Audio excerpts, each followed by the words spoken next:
Boa tarde, gente. Eu sou Heloísa, quero agradecer a presença de vocês hoje e dar boas-vindas para esse que é mais um dia de programação do programa público.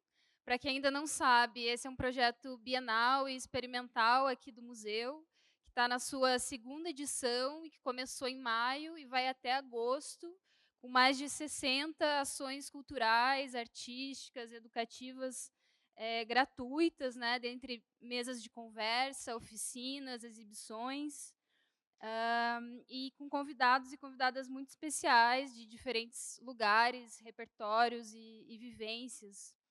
A programação ela está toda sendo divulgada pelo Instagram e pelo nosso site, então convido vocês a seguirem lá, acompanharem, porque tem muita coisa boa ainda pela frente. Quero lembrar também que nessa semana a gente abriu a exibição da videoinstalação Nós Somos Pássaros que Andam, da artista Célia Tupinambá. É uma produção muito importante assim, para esse momento que a gente está vivendo e vai estar rodando aqui atrás na sala de vídeo, todos os dias durante o horário de funcionamento do museu até o dia 4 de agosto. E agora, sem mais delongas, hoje a gente tem o prazer de receber aqui pessoas muito especiais para a gente refletir sobre o corpo a partir do espaço museal, dentre outras questões. Então, agradeço a presença de Lia de Castro.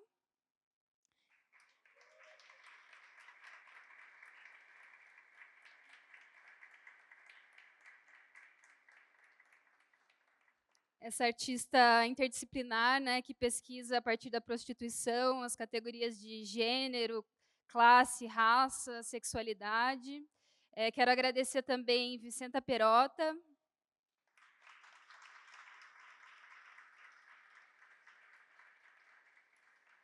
que é estilista, costureira, arte educadora, e também Guilherme Altmeyer,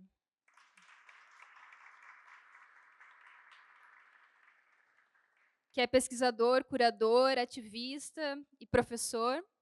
E, bom, além disso, da nossa conversa hoje, a gente também tem o prazer de inaugurar hoje a mostra Lia de Castro, o Espaço do Corpo, com esse conjunto de obras que ocupam aqui a sala até dia 18 de agosto. Bom, é isso. No final da conversa, a gente pode abrir para perguntas.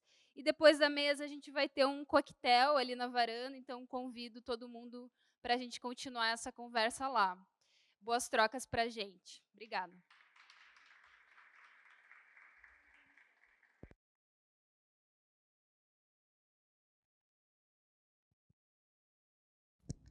Alô, alô. Olá a todos, todas e todos. Eu vou me apresentar rapidamente, até fazer uma autodescrição. Eu sou Guilherme Altmeyer, eu sou um homem branco, uma bicha branca, que veste um cardigan cinza e vermelho com listras pretas, uma calça preta, um sapato marrom. Eu uso óculos também com aro preto. É um prazer estar aqui, agradeço mais uma vez o convite, né, do Richard e da Gabriela, a recepção da Letícia é maravilhosa, e eu vou apresentar rapidamente assim, um pouco do que a gente vai falar aqui, né, do que a gente quer propor aqui como conversa com vocês. A gente não quer fazer aqui um monólogo, né, a ideia é a gente poder abrir para fazer uma conversa com vocês, para falar sobre o corpo no museu, né, no antimuseu, pensar em questões dessa possibilidade do que nos trouxe até aqui, né, de como que a gente chegou até aqui. Então, brevemente, eu sou um pesquisador, professor da UERJ no Rio de Janeiro, e o que me traz aqui, primeiramente, é o meu lugar de bicha, é o meu lugar, né, do lugar que eu ocupo, né, da minha sexualidade, que, na verdade, me instigou a mergulhar nesse campo do ativismo e entrar para a academia a partir desse lugar. Então, na verdade, tudo que me move no sentido das investigações que eu venho fazendo aos últimos 10 anos, que é pensar como as artes dissidentes, né, que eu chamo artes dissidentes de gênero, sexualidade, adentraram os espaços de arte nas últimas décadas, né? Tudo isso que a gente está vivendo hoje, e talvez o que a gente esteja vivendo aqui também, de alguma forma, é muito novo, é muito recente. Então, a ideia é pensar historiograficamente como é que isso se deu, a partir de que lugar a partir de que formas e a partir de que movimentos ativistas, políticos, de pessoas que abriram caminhos para que a gente chegasse até aqui e pudesse estar conversando com vocês a partir desse lugar. E a gente sabe que, né, a gente tem uma história longa das dissidências no ativismo, né, de abrir lugares, abrir espaços para pessoas trans, pessoas lésbicas, pessoas gays, e o quanto todo esse movimento que vem lá do final dos anos 60, mais marcadamente, mais forçosamente a partir da epidemia da AIDS, né, como a gente sabe, que forçou uma visibilidade maior para muitos corpos, o quanto, na verdade, esses movimentos foram abrindo esses espaços e quanto os espaços de arte, os espaços culturais foram se abrindo e tendo que se abrir para essas questões. Isso tudo não se deu de uma forma natural. Isso tudo se deu a partir de uma luta muito persistente para que a gente pudesse estar aqui hoje conversando sobre isso, vendo uma exposição como essa que a gente está abrindo hoje, né, que Lia está abrindo hoje, e que a gente vai falar também um pouco sobre esses trabalhos, mas não só sobre os trabalhos, mas da relação desses trabalhos com o corpo, né, e de como a gente se relaciona e como a gente se afeta nessas relações onde a gente produz essas interseções entre a academia, as ruas, a mesa do boteco, as esquinas, né, as práticas ativistas, as políticas, e como as representações do corpo, a forma como o corpo é colocado, é demonstrado, simbolicamente traz e produz discurso, produz novas formas de se auto-enxergar, de se auto-colocar no mundo, e também de pensar o quanto isso afeta outras pessoas dentro desse processo, né? Então, essa é uma rápida apresentação, acho que passo para a Lia e depois para a Vicenta, e aí a gente pode abrir para as questões. Eu estou rindo, não, porque em São Paulo a gente não vê pessoas tão jovens em museu. Não, porque em Bruxelas, às vezes, parece uma gangue de jovens, é muito legal, né? Em Paris, em Berlim, enfim. E em São Paulo, eu fico assim, super chateado, né? Eu falo, gente, quem são os novos clientes, né? Que eu quero vender obras também, tá? Mas, enfim. Obrigada pela presença de vocês. Vou me descrever rapidinho também, né? Porque quando a gente pensa em acessibilidade, não é só acessível para quem está, mas para quem também não está, ou para quem está e não consegue enxergar, enfim. Eu tenho 1,80 m, sou uma mulher preta, cabelo curto, estou usando uma camiseta regata branca, uma saia longa preta, estou de perna cruzada. Enfim, tenho 50 anos, mas não pareço, tá, gente? Enfim, ok? Bom, pensando, né, no museu, acho que o Gui já trouxe bastante questões para a gente se perguntar. Eu sempre gosto de começar a fala com a pergunta, né? E a minha pergunta é para todas as pessoas que estão aqui: o seu corpo, ou o nosso corpo, no ambiente que a gente vive, ele produz cuidado ou violência? Essa é a primeira questão que a gente tem que pensar. Aí a gente fala, mas Lia, como assim um corpo produz violência, né? Porque a gente está falando de questões simbólicas, né? Porque a gente entende, dentro de uma estrutura, o fenótipo, o genótipo, os objetos, ele vai produzir afeto ou violência, ok? Então, eu só vou jogar essa pergunta, não quero falar mais nada por enquanto, e aí já passo para a Vicenta, certo? Então, a pergunta que a gente pode dialogar quando abrir é isso, pensar no seu local de trabalho, no seu ambiente familiar, na escola, no ponto do ônibus, no banheiro, nas esquinas, seu corpo produz, né, cuidado ou violência. Né? Não é sobre o que o corpo do outro produz, mas o que o nosso corpo produz, certo? Aí depois a gente vai continuar esse rolê.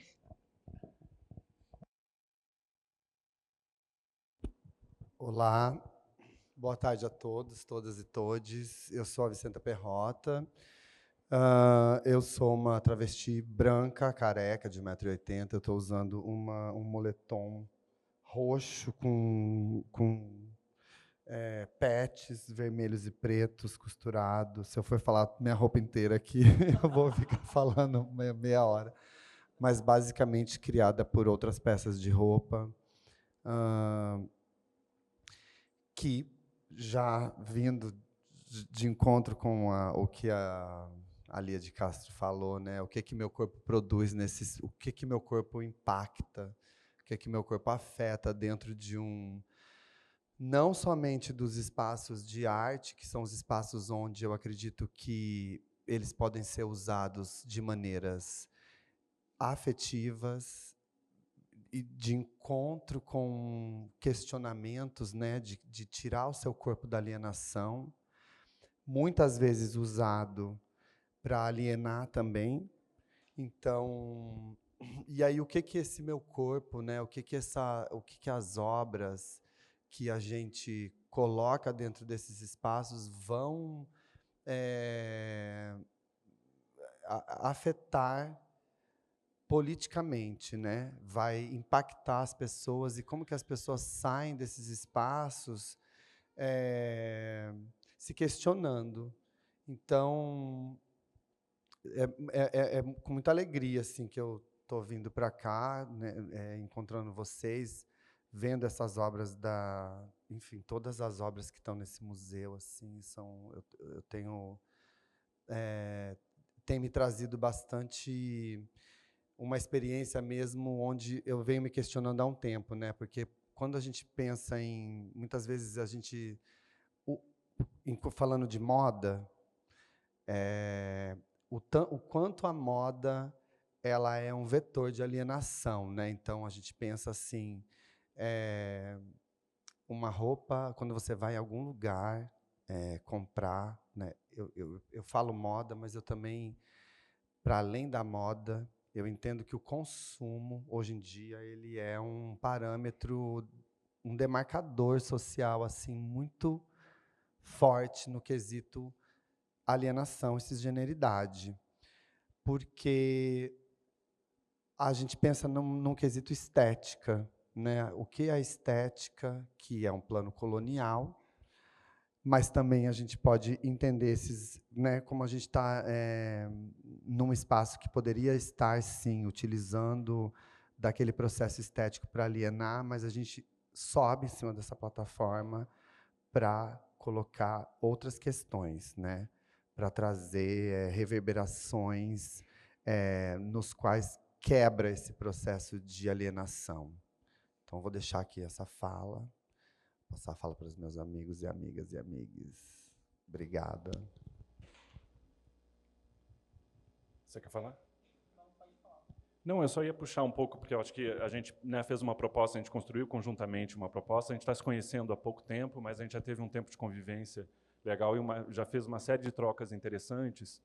E aí a proposta, né, do título dessa fala, né, dessa conversa, o corpo como política afetiva, parte de duas autoras e dois autores, né, que Lia propõe, né, que é a Toni Morrison, onde ela vai falar da imagem como linguagem, né, e de que forma são essas que as imagens, né, são capazes de produzir novas subjetivações, novas formas de pensar o mundo e o próprio corpo, né, de funcionar como um espelho, né, para a gente se auto-identificar ou desidentificar, né, ou confundir, e como isso tudo molda e permeia a nossa visão de mundo.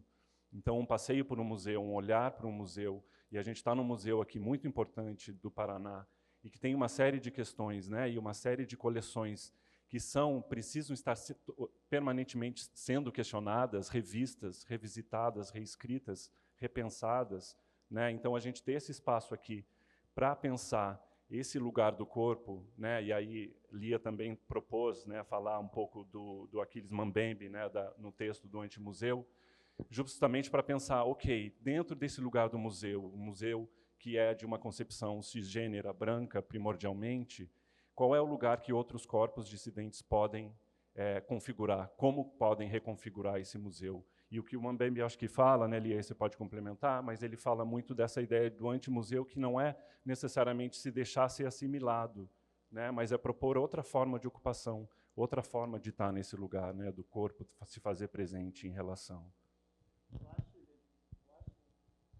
Perdão, o Achille Mbembe, ele é um teórico de ciências e política com descendência de África e uma colônia, né, francesa.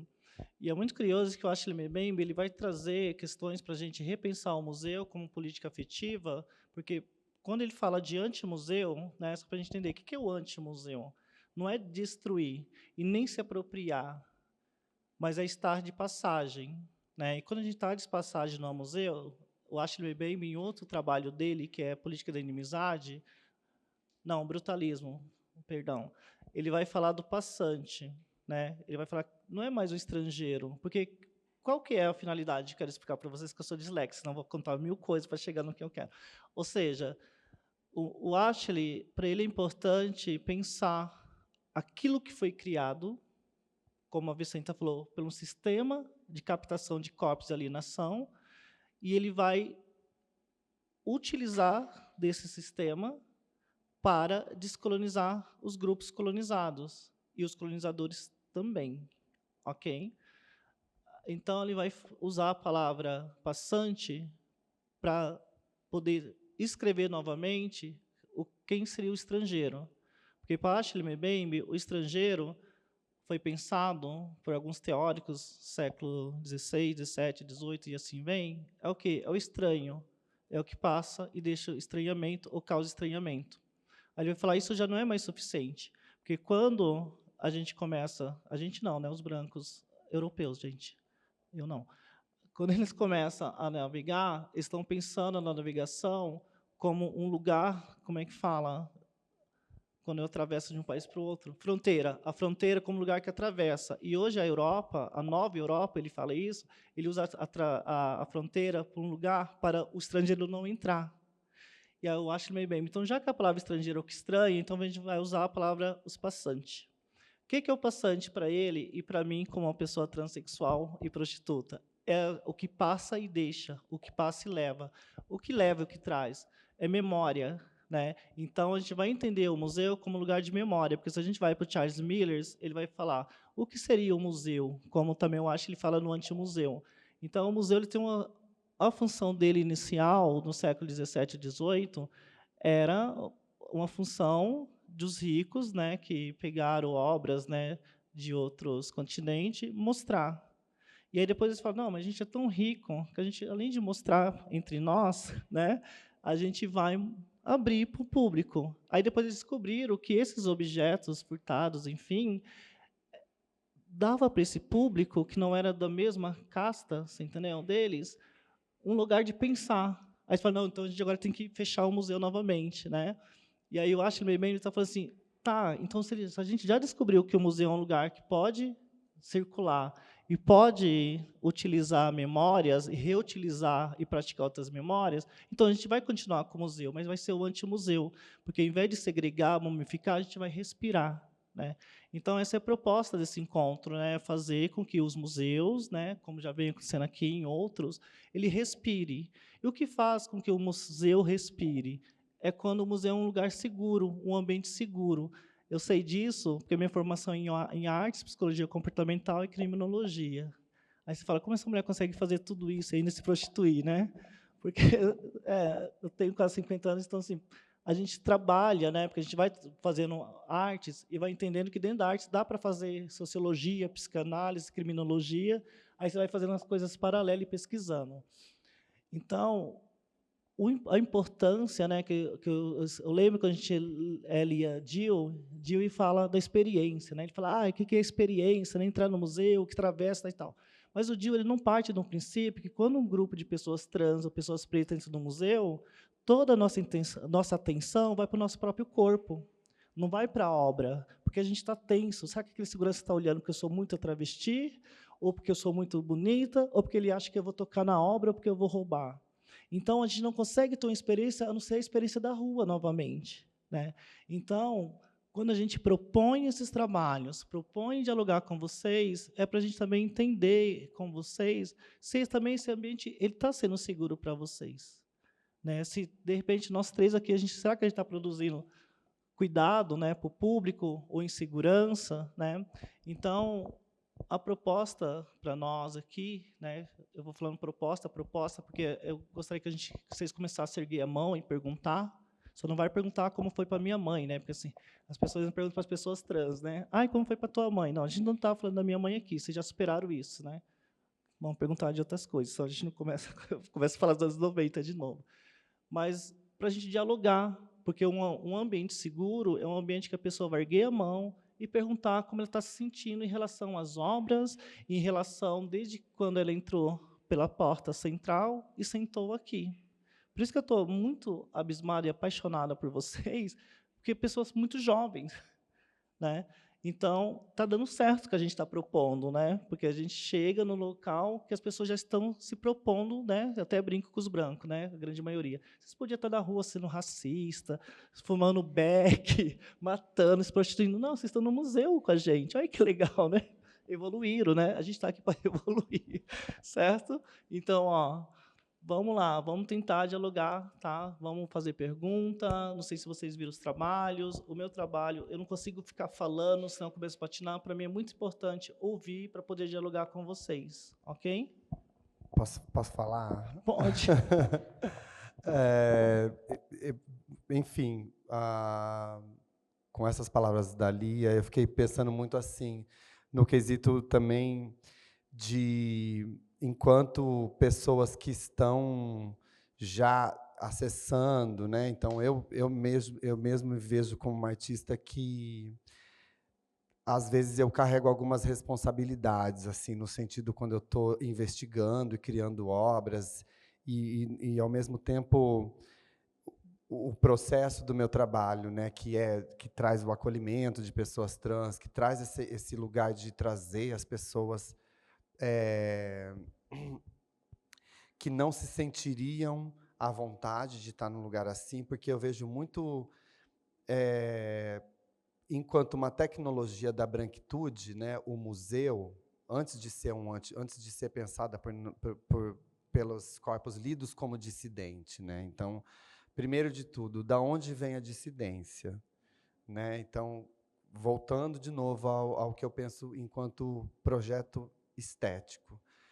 E é isso, né? Sempre, eu penso que, muitas vezes, os museus, não esse que a gente se encontra hoje, mas são lugares de respiro mesmo para a branquitude, para a cisgeneridade, né? De se pensar, de se rever, de se retroalimentar, de propor, ó, daqui para frente agora vai ser esse é o babado.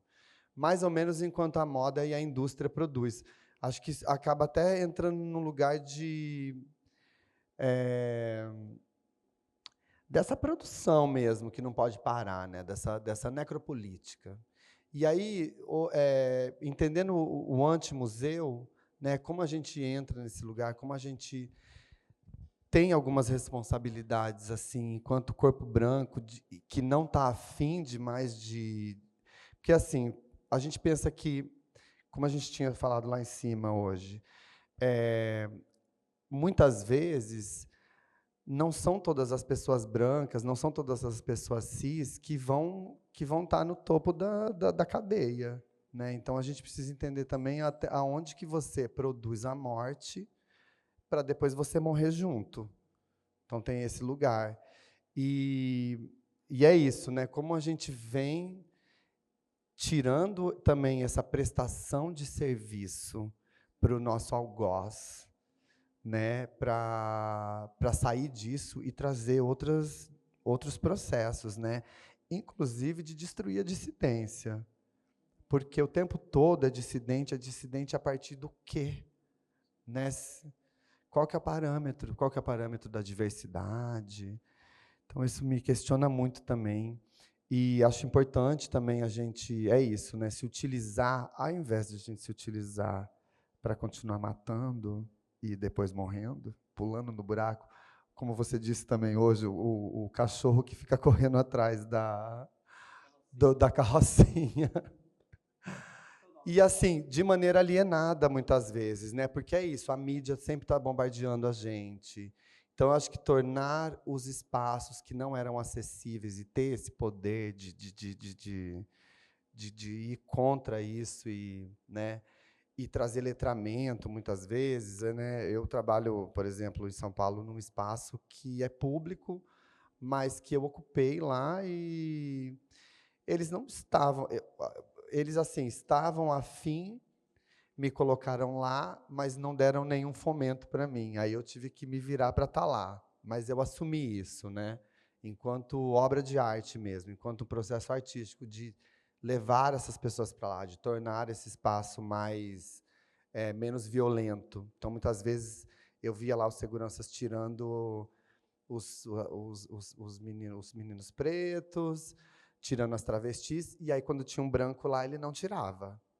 Aí eu ia lá e falava, agora você vai tirar ele ali, você não tirou ela semana passada? Então, trazendo esse processo também de...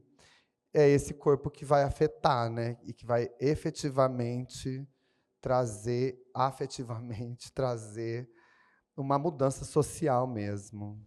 É isso. Legal, Vicenta, que você falar disso, porque eu acho que tem uma questão que também acho que é importante da gente, quando a gente está falando desse lugar de ocupar um museu, a gente está falando também de entender e olhar para o museu, para os espaços culturais, e não só olhar para, né, para os programas e o que é tornado público enquanto questões, porque muitas vezes a gente passa por um processo de tokenização, né, de apropriação de certas políticas, né, que estão não na moda necessariamente, mas estão em voga, mas para olhar o quanto, na verdade, dentro desses espaços, pessoas trans são bem acolhidas, estão trabalhando, são empregadas, fazem parte da estrutura, né? Porque aqui a gente tem uma superfície, a gente olha para essas superfícies. Eu acho que o que o Mambembe também fala um pouco é justamente olhar para esse... o que ele diz assim no texto é superar o espaço de neutralização e domesticação da primeira vida dos objetos no museu. Então, a presença do corpo e a presença do corpo na mediação, na educação, nessas outras formas de estar interagindo e criando afetos entre os corpos, ela é muito mais importante, de certa maneira. Então, a gente vê uma exposição como essa, trazendo questões tão relevantes quanto essa, faz a gente se perguntar isso também. E a gente olha, né, para esse percurso de museus, grandes museus e centros culturais que começaram a trazer essas questões para suas exposições, como o MASP, né? A gente tem a exposição Queer Museu, que foi censurada em Porto Alegre, né, em 2017, mas que também tinha sérios problemas, porque era uma exposição que tinha apenas de 70, apenas um artista negro participando. Pessoas trans nem se fala. Então, como é que a gente olha para isso criticamente? Como é que a gente disseca e olha para essa forma de visitar e permear o museu, questionando, né, desconfiando. Como que chegou aqui? Como essa estrutura se fez? Com o sangue de quem? Né? Oi? Quais são as condições? Né? Então, quem sofreu violência para que a gente chegasse até aqui? Então, acho que a gente falar sobre tudo isso, e eu acho que a gente pode também... a Lia não quer falar sobre as obras dela, mas eu acho que é importante a gente falar um pouco, porque a gente está numa exposição que pra gente, Lia. Oi? Conta pra gente, Lia, Conta das pra suas gente, obras. Porque eu acho que tem aí um lugar que é justamente que eu acho que você faz essa ponte né, no seu processo de pintura, e pelo né, que eu conheço do seu trabalho, justamente você se desobjetifica como pessoa trans e se coloca como esse observador, né, como essa observadora desse outro corpo que, na verdade, está ali como cliente, está ali ocupando um outro lugar. Então, você faz uma inversão de papéis e cria laços afetivos com essas pessoas que eu acho que tem uma potência muito incrível. Aí você podia falar um pouquinho disso para a gente. Não estava no script. Eu não gosto de falar muito do trabalho, que eu acho que eu fico um pouco, sei lá, abestada. Enfim. Então, vamos falar das obras aqui, pode ser? Ok. O nome da exposição Espaço do Corpo foi muito curioso, porque quando a Gabriela e o Richard me convidaram, a gente não se conhecia, né? E eu sou muito sistemática, né? Falei, gente, mas são duas pessoas brancas que estão me convidando por telefone e WhatsApp, tipo assim, e agora? Porque eu tenho que tomar todos os cuidados, né? Para a gente não passar por essas violências, porque a violência ela só é simbólica para quem pratica, tá? A gente escuta muita violência simbólica para quem pratica, porque para o corpo que é alvo vai dar azia, vertigem, depressão, ansiedade, essas coisas. Aí eu pesquisei, eu percebi que esse local aqui, ele é um local que vai cuidar dos trabalhos, e não é porque o trabalho é meu, mas que é isso que a gente está falando. Os trabalhos têm que respirar, ele tem que dialogar, ele tem que transitar, né? Porque alguém que... Só erguei a mão, tá? Só para a gente ver. Quem que produz obras de arte, pintura, essas coisas? Vocês entendem, né, que é para o mundo, né, para a gente não ficar aquela mãe depressiva. Ai, vendi meu trabalho. Ok, é para o mundo. Esses trabalhos não pertencem a nós. Enfim, aí a gente pensou no trabalho, né, e a exposição chama Espaço do Corpo. Então, aqui a gente vai ter algumas séries, que é O Boi de Piranha, que são com as fardas de PMs, tá? Os nossos filhos, que são alguns trabalhos com pessoas negras, né? Garotos negros. Seus filhos também praticam, que é outra série, que é com os homens brancos. E o daltonismo, que é todo embasado no texto do Charles Miller, que fala sobre a ignorância branca. Né? Então, essa aqui é a série que a gente conseguiu trazer e ser acolhida. E o Rubicão, que são aquelas 2 primeiras pinturas, né, que estão lá na entrada, onde tem um retrato que eu estou tirando uma camiseta, que eu não pinto, né, a camiseta com esparadrapo, e um jarro de flor do lado. Essa é a exposição. Eu vou falar de alguns processos aqui para vocês poderem entender um pouco do processo, né, como que a gente chega até aqui, com essas pinturas ou alguns objetos. E, na minha formação em artes, eu percebi que existia uma lacuna muito intencional de não falar de alguns grupos que pintam, de alguns grupos que também pensam, e pensam, porque assim, todos nós aqui pensamos, por exemplo, tem um grupo aqui, que é Guilherme ali também, que pensa a partir de objetos, né? E eu falo, caramba, tipo assim, como assim o museu está construindo cultura, construindo memória, e essas pessoas não estão falando de outros grupos que também produzem conhecimento? E eu gosto muito de ler, mas só que eu leio e às vezes eu não entendo que eu tenho dislexia. E às vezes algumas leituras, tipo assim, tira de mim todo o meu olhar colonial. Aí tem uma frase da Toni Morrison que fala assim: se você quer ler um livro e ainda ninguém escreveu, levante e escreva. Aí eu brinco com meu filho, que eu tenho um filho de 33 anos, que eu falo, nossa, fez que nem Lázaro, sabe? Jesus falou assim, meu amor, você não está morto não, ó. Vaza, Lázaro. Ele saiu, entendeu? Então, para mim, foi a mesma coisa, sabe? Eu estava ali, empedrada, né? Eu falei, então, eu vou escrever para o museu. E como a gente escreve para o museu? A partir de pinturas ou objetos, né? E foi muito curioso, porque eu já me prostituía. E a minha prostituição, eu falo de um lugar muito específico, porque é sabido que 97% das mulheres transexuais e travestis do Brasil é a única oportunidade que tem. Então, não é a falta, né? É a única que tem, né? Porque isso é até um pensamento da Angela Maia, né? Que ela fala, olha, a prostituta se prostitui porque não é por falta, é a única oportunidade, né? E eu venho da prostituição como um sistema mesmo, como a prostituição é um mecanismo de se aproximar de homens cisgêneros, héteros, brancos. Porque no museu também, e na sociologia, antropologia, criminologia, psicanálise clínica, enfim, só fala de pessoas pretas. Eles acham que sabem quem somos, mas não sabem quem são, né? Eu falei, então a gente vai falar desses caras. Aí saiu o projeto Seus Filhos Também Praticam. E quando eu falo seus filhos também praticam, porque a gente está falando o quê? Não somos nós. Eu não sou violentada porque eu sou travesti. O meu corpo se torna alvo de uma violência porque você é cisgênero. Porque se a gente fala, nós mulheres, eu sou estrupada porque eu sou mulher, a gente vai culpabilizar a vítima. Eu sou tão mulher a ponto de ser violentada. Não, eles violentam porque eles são homens. Né? Porque a gente inverte, né?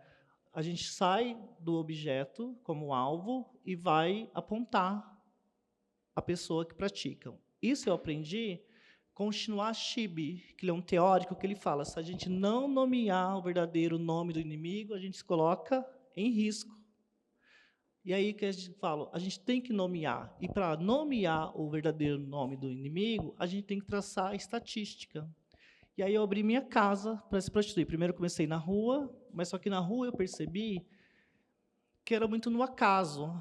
Passou excitado, estava na festa, pegou a travesti, coisa e tal. Eu falei, não, eu preciso de homens que saiam da casa e procuram mulheres transexuais. Aí eu fui para um nível um pouquinho melhor financeiro. Aí eu comecei a fazer site, depois, né, Tinder, essas coisas, enfim. E eu lembro que, em 5 anos, passou mais de 600 homens heterossexuais, né, no bairro onde eu moro. Porque eu sou tão virginiana que eu tinha que saber, assim, eu quero pesquisar os boys do bairro, porque no bairro eu sei o que eles comem, o que tem no bairro, porque é isso que a gente está falando. Dependendo da situação desse ser humano numa região geográfica, ele vai praticar o racismo, a transfobia, a misoginia de outras formas. Mas vai, porque a gente está falando de impacto social, a gente está falando de psicologia social, de traumas, né? Então, para mim, tinha que ser no Parque São Domingos. E aí passou 600 homens brancos, cisgêneros, entre 18 e 25 anos. Por que entre 18 e 25 anos? Porque eu percebi que o homem que procura pessoas trans, um grupo, tá? Depois dos 30 anos, eles trazem muita memória de mulheres trans dos anos 90. Né? Então, assim, não dá para dialogar com esse grupo, porque eles já estão estratificados.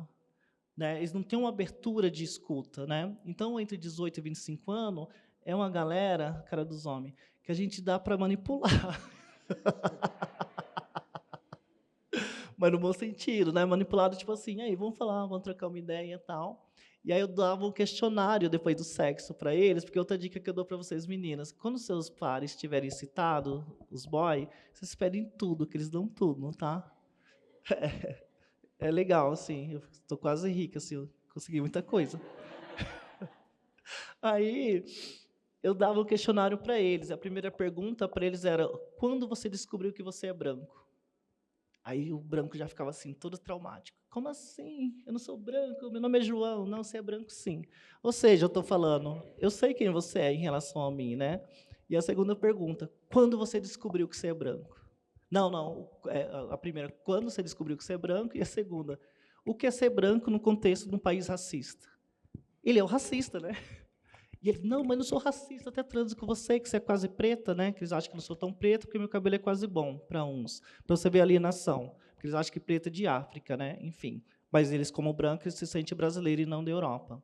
Então, isso foi traçando estatística, né? Porque como a gente estuda uma estatística? Quando cruza os dados. E de 600 homens, todos respondem a mesma coisa. Então, a gente pensa o quê? É muito grave. A partir do momento que um homem não se vê como branco, cis, heterossexual e acha que sabe de mim, isso é gravíssimo. A gente está falando da política da falta de conhecimento e do ódio, né? Porque ele acaba tendo ódio daquilo que ele construiu. Porque, para Frantz Fanon, qualquer discriminação é o quê? Ver aquilo que não se vê, ver aquilo que não se pode ver, ver aquilo que acha que vê. Ou seja, ele está falando de um campo sexual do olhar, segundo Frantz Fanon. Né? E aí eu comecei a ler, eu tinha que ler muito para teorizar, porque era muita coisa para mim. Né? Porque foi 2, 3 anos, passou 600 homens. Aí, de início, eu comecei a traçar a estatística e escrever sobre os traumas dele, porque para eles é traumático. Porque a própria Cida Bento fala, chamar um branco de branco é tão traumático do que chamar um preto de macaco. Porque o branco ele é tão humano que ele não tem cor, ele não tem raça, ele tem só um CPF e um grau de intelecto. Né? Então, é quase mistificá-lo. Né? Quem fala isso é Cida Bento, não é Lia de Castro. Tá? Então, eu fui teorizando isso. Aí eu comecei a vender essas teorias como palestra, né, para HBO, Netflix, essas coisas. Aí eu falei, olha, já consegui entrar numa indústria para poder essas pessoas revisitar o cinema, os seus estúdios, enfim. Aí eu falei, como que agora a gente entra no museu? Né? Eu falei, porque eu não quero palestrar para museu. Né? Eu quero pegar um público do museu. Aí eu comecei a pedir para esses mesmos caras, do tipo, porque o ego das pessoas brancas é tão grande que eu falo assim, como você... E eu nem sabia que eu ia estar expondo em museu, tá? Eu falo assim, como você quer se apresentar no museu? Aí os brancos, eu falei, fechou. Por quê? Porque essa primeira sensação dele de se colocar nessa, como é que fala? Nessa posição, fala muito dele. Tinha uns que fotografava só os pênis, né? E aí é legal porque eu comecei a pintar, e aí eu pedia para eles assinar o trabalho. E por que, para mim, era muito importante eles assinar as próprias obras? Porque o trabalho não é sobre mim. Isso, para mim, era muito importante. Porque o meu maior medo que eu falava para o meu filho era do tipo, nossa, quando eu tiver uma exposição internacional, será que vão achar que é um livro da Bruna Surfistinha? Não quero ser comparado a ela. Não quero.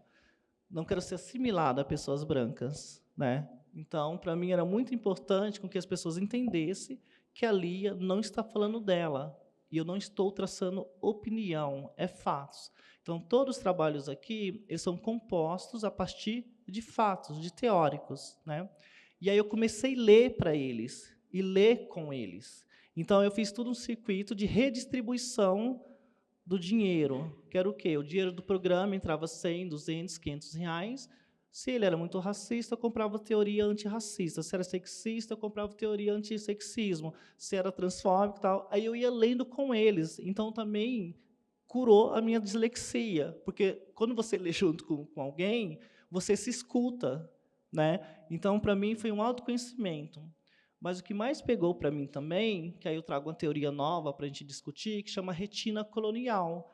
Ou seja, eu precisei, vocês não precisam, tá? Mas eu precisei transar com 600 brancos para eu entender o quanto eu me comportava como um homem cis hétero branco.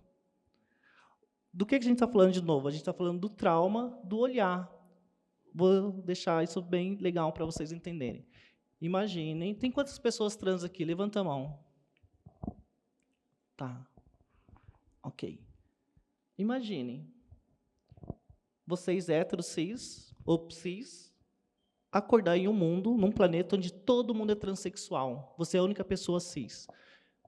Quais vão ser, né?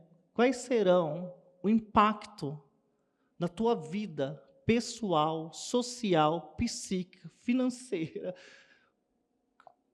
Tipo, é muito impactante. Vocês já pararam para pensar, quem é cis? Imagine vocês viverem num mundo onde todo mundo é transexual.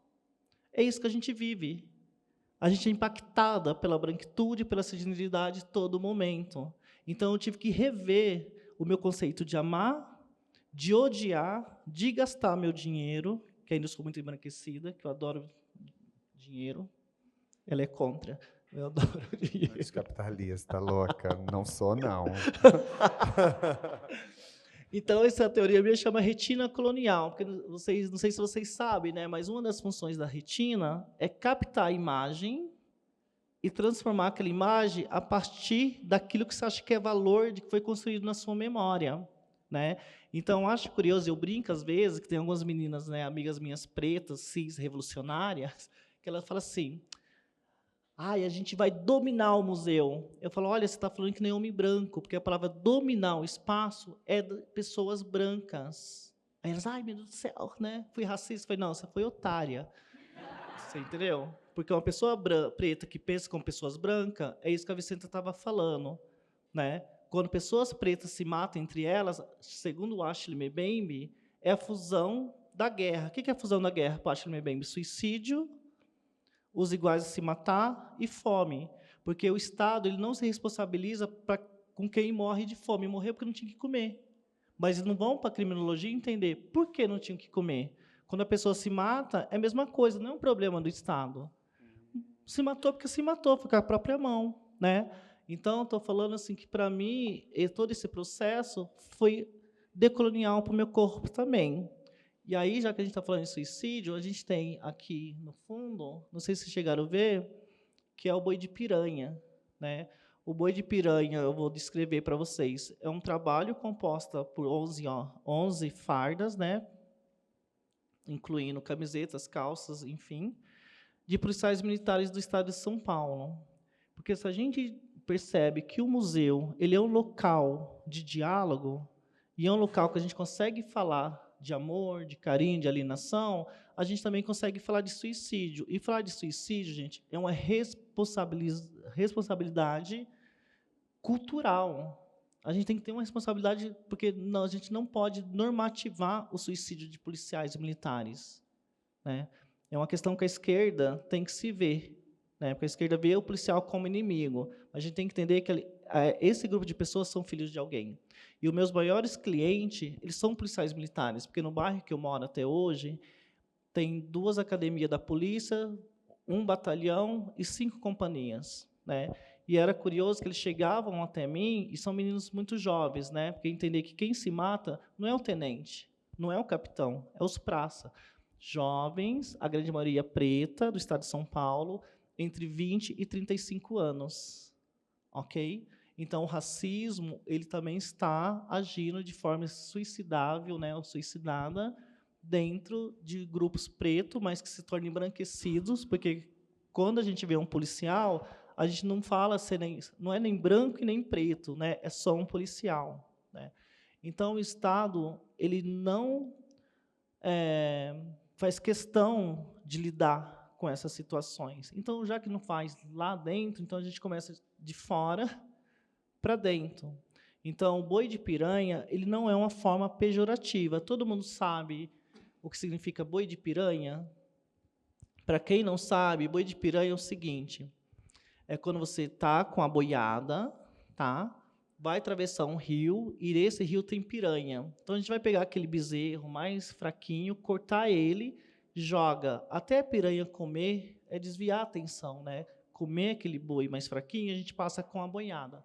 Então o boi de piranha, a gente está falando sobre isso.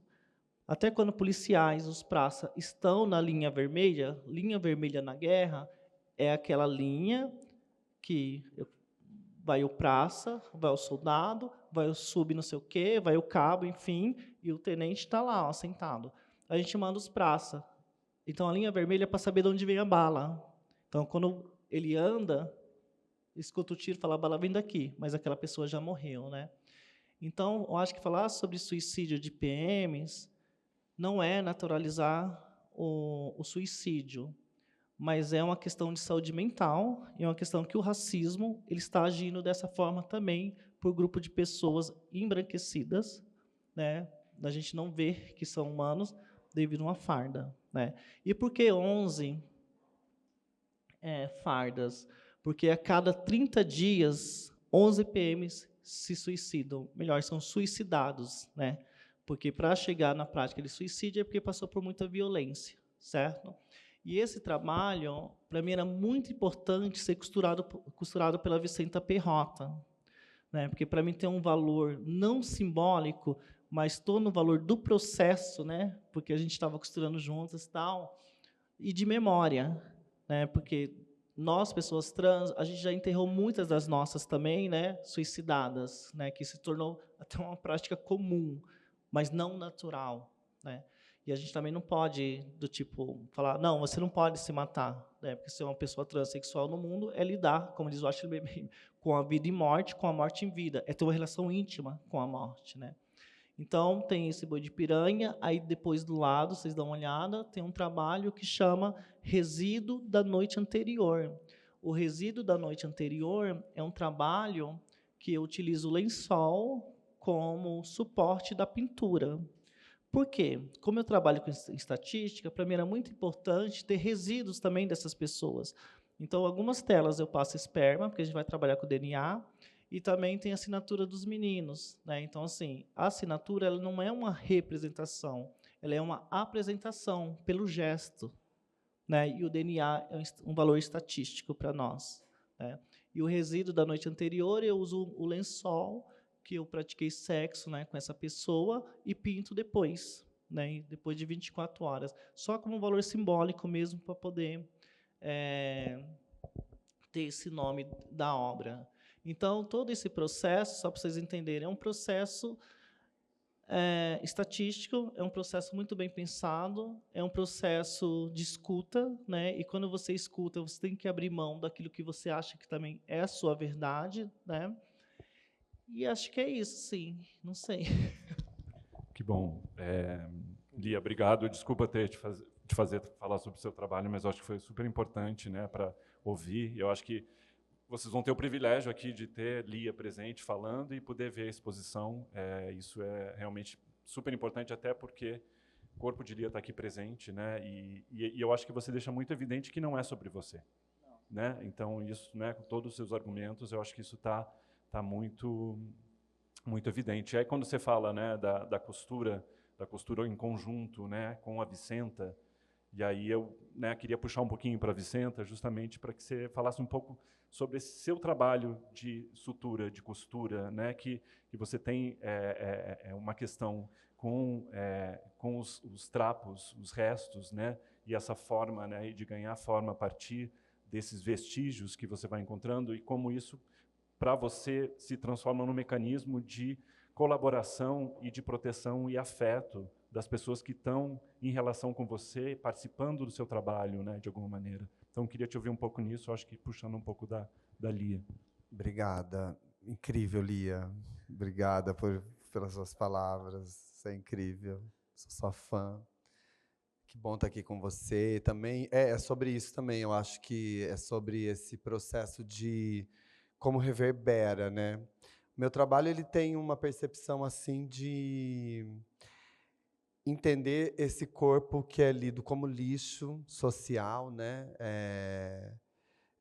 E entender também todos esses processos que a gente estava falando de quando o corpo é suicidado, né?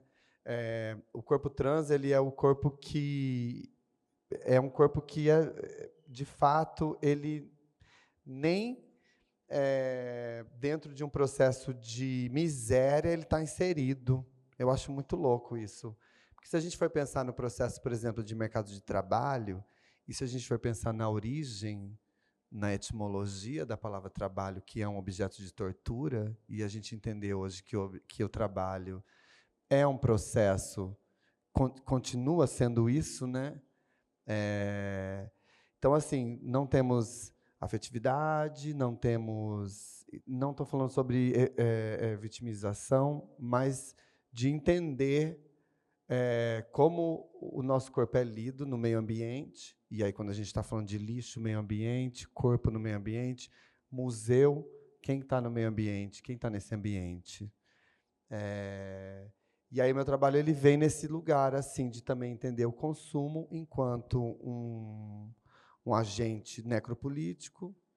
E aí, cadê o corpo trans? Cadê o corpo negro? Cadê o, né? Onde estamos? Onde estão as travestis? Que é o nome de um dos meus primeiros desfiles.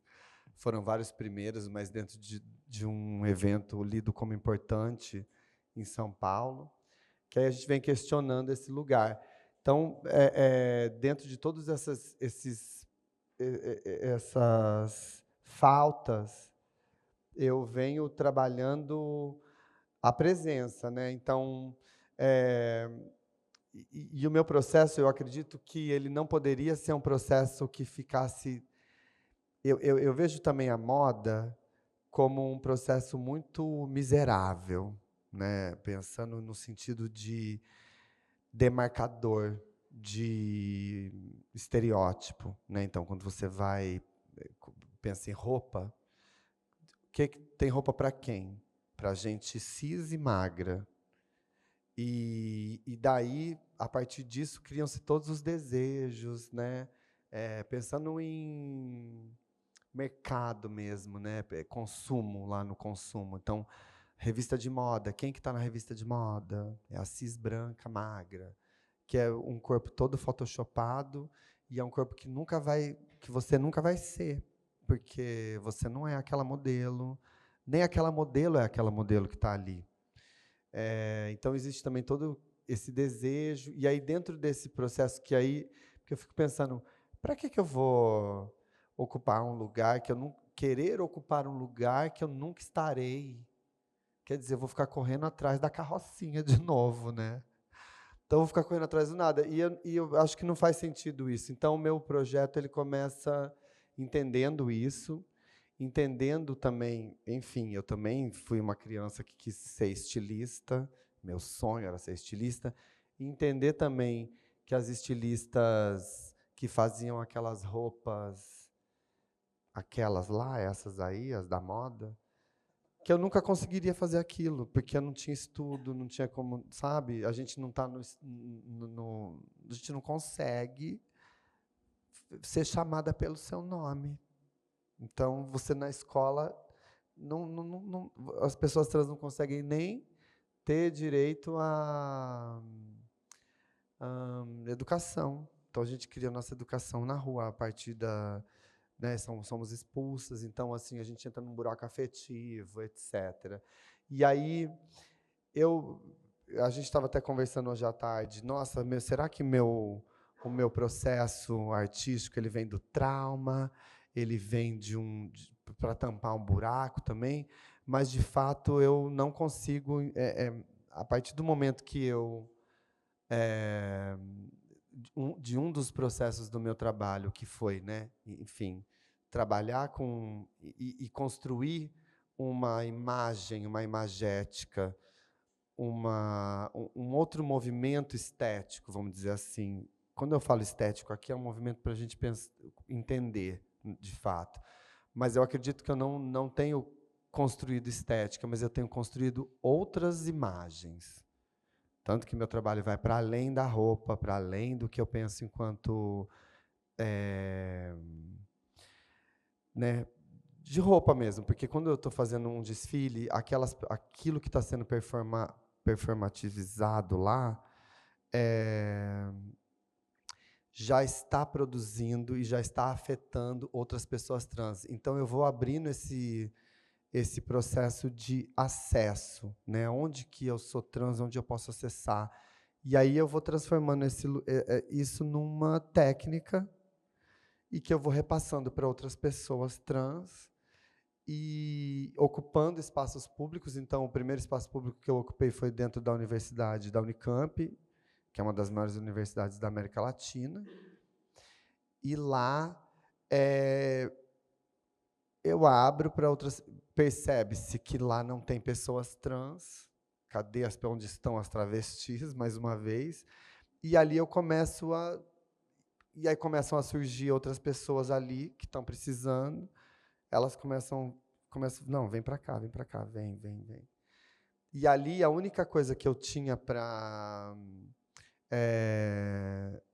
essas pessoas minimamente começarem a organizar o seu cognitivo, porque aquele espaço, quando eu ocupei sozinha, e eu passei por 2 anos ali desenvolvendo técnicas, eu precisava vender roupa para trabalhar. Eu vou contar o processo, é longo. Tudo bem? Vou tentar ser mais resumida. Enquanto eu ocupei aquele espaço, né, enquanto eu preparava aquele espaço, sim, o meu sonho também sempre foi ocupar um espaço público. E aí eu consegui, a Branca conseguiu ocupar. Foi isso, eu comecei também a degladiar com a branquitude, né? Eu sei que a universidade, que a Unicamp e que os espaços públicos todos são espaços racistas. E por que são racistas? Porque existe um pacto com a branquitude. Então, eu também vou usar essa cortina de fumaça. E aí eu começo a usar. Lá dentro tem um ponto de ônibus que a galera joga objetos. Então, eu comecei também a pegar aquelas roupas. Eu não precisava mais. Eu sempre entendi, né, mais uma vez, o empreendedorismo também é um lugar onde o Estado não quer ter responsabilidade com a tua morte, com a tua força de trabalho, no caso. Né? Então, você acaba utilizando da tua miséria, mais uma vez, para bancar a indústria. E a indústria só tem lucro. Porque, para você ser um microempreendedor, você precisa comprar da indústria. E você trabalha, e aí surge todo esse bolsonarismo de hoje em dia, que são os empresários que acham que são ricos, mas se ele não produzir, se ele falir, amanhã ele vai ser um igualzinho qualquer outro que está ali morando na rua. E aí meu trabalho vem de entender todo esse processo, e aí enquanto trabalho também, né? Então eu precisava trabalhar, precisava produzir, e aí eu comecei a entender que não, eu tenho que partir para outro lugar, assim, imagético, que é onde eu vou conseguir concorrer. Eu preciso ter um trabalho que tenha uma cara, que tenha uma outra lógica. E aí eu fui desenvolvendo. Então, dentro dessa universidade, e eu não era estudante, mais uma vez, eu estava ali me utilizando mesmo de um espaço que estava parado, porque assim a galera também, os funcionários públicos, eles adoram achar que são donos dos espaços, mas também você vai ser eu tinha que degladiar até com o aluno, imagina. O aluno não queria que eu estivesse lá, mas o que você vai fazer com esse espaço, querido? Nada, porque quem está aqui sou eu. Né? E detalhe, você se formou na universidade, depois de 5 dias você tem que sair de lá. Então eu não tinha por que ter que sair de lá, não tinha vínculo. Eu fui criando esse espaço, clandestina, fui entendendo a força desse espaço, a força que esse espaço produziu para o meu corpo, o que eu consegui produzir lá dentro. E, a partir disso, eu começo a abrir para as pessoas trans, e aí e isso vai se reverberando, e meu trabalho foi crescendo. outras pessoas trans. E aí foi onde eu pensei assim, de maneira que eu não poderia deter essa tecnologia, seria cafona. E aí eu fui ensinando as outras pessoas, porque também era a única coisa que essas pessoas poderiam utilizar para poder se organizar. A costura, de fato, os trabalhos manuais, eles de fato, eles atravessam o nosso cognitivo, eles ajudam a gente a criar um movimento visual, cognitivo, de organização, de você poder pensar.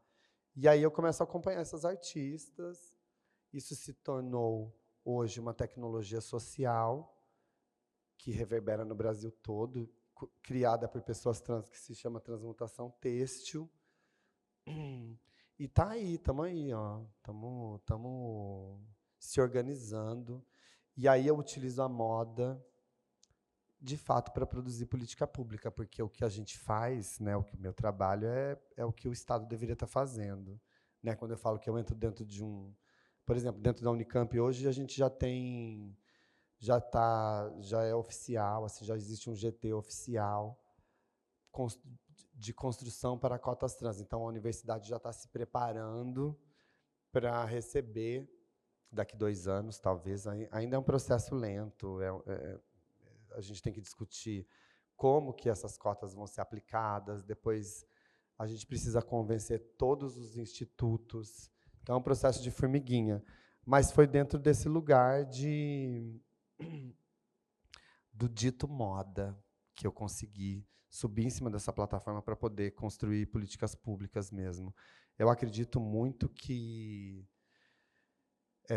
uma fala que eu ouvi hoje da Erika Hilton, né? Vou reproduzir aqui, que ela fala assim: a gente está na política não é para negociar com meu amigo empresário, não é porque eu sou herdeira de um político. A gente está fazendo esses trabalhos para poder não estar mais morrendo, para não ver as nossas morrendo, para não ver as nossas sendo humilhadas dentro de um espaço público, para ver uma das nossas o tempo todo apanhando da família, apanhando da mãe. Então, também é uma questão de resgatar a vida das pessoas trans e, enfim, viver de boa. É isso. Legal, obrigado. Eu acho que está estabelecido aí o espaço do corpo, né? Está narrado, dito, né? E o corpo como política afetiva também. A gente teve aqui alguns exemplos super potentes. Vamos abrir para conversa, para perguntas, questionamentos.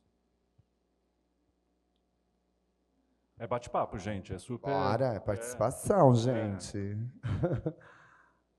Fazer parte dessa obra. Olá, eu sou a Joana. Eu queria fazer uma pergunta, talvez mais para a Lia, mas se vocês puderem comentar também, que eu fiquei muito pensando aqui quando você falou isso sobre o trabalho não ser sobre você, ser bastante sobre quem está ali representado e tudo mais. Mas eu fiquei pensando nesse tempo, e você falando nos materiais, nas condições, e eu fui pensando nesse momento do seu olhar e em que momento a criação cruza com esse momento de afeto, com esse momento de sexo, e toda essa conexão que o pessoal, enfim, já via muito tempo também entre criação e sexo, e você traz ainda mais uma carga de trabalho sobre isso, e o tempo de você pintando esses corpos em repouso, sei lá, em um momento talvez, quando você falou de que quando perguntavam como eles queriam ser representados, e eles faziam poses de grandeza, enfim, e você representa eles em repouso, não fragilizados, mas, né, um corpo vulnerável. Enfim, eu queria saber como você vê o lugar do afeto, talvez, assim, dentro do seu trabalho, dentro dessa alquimia da vontade ali de escrever aquela estatística, até chegar ao quadro aqui com essas cores e com esses formatos e nessas imagens.